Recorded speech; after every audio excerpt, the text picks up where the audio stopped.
मुदाकरातमोदकं सदा विमुक्तिसाधकं कलादरावतंसकं विलासिलोकरक्षकम् अनायकैकनायकं विनाशिते भदैत्यकं नताशुभाशुनाशकं नमामि तं विनायकम् न तेतरातिभीकरं नवोदितार्कभास्वरं न मत्सुरारिनिर्जरं नतादिकापदुद्धरं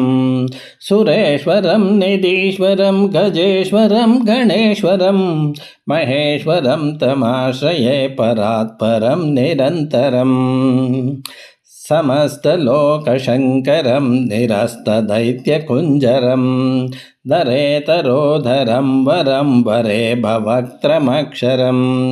कृपाकरं क्षमाकरं मुदाकरं यशस्करं मनस्करं नमस्कृतां नमस्करोमि भास्वरम् अकिञ्चनार्तिमार्जनं चिरन्तनोक्तिभाजनं पुरारिपूर्वनन्दनं सुरारिगर्वशर्वणं प्रपञ्चनाशभीषणं धनञ्जयादिभूषणं कपोलदानवारणं भजे पुराणवारणम् नितान्तकान्तदन्तकान्तिमन्तकान्तकात्मजम् अचिन्त्यरूपमन्तहीनमन्तराय कृन्तनं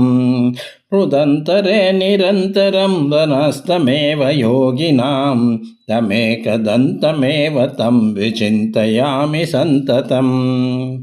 महागणेश पञ्चरत्नमादरेण योऽन्वहं प्रजल्पति प्रभातके हृदि स्मरन् गणेश्वरं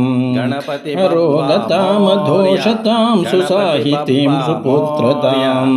समाहितायुरुष्टभूतिमभ्युतैति सोचिरात्। गणपति बप्पा मोर्या, गणपति बप्पा मोर्या, गणपति बप्पा मोर्या, गणपति बप्पा मोर्या, गणपति बप्पा मोर्या।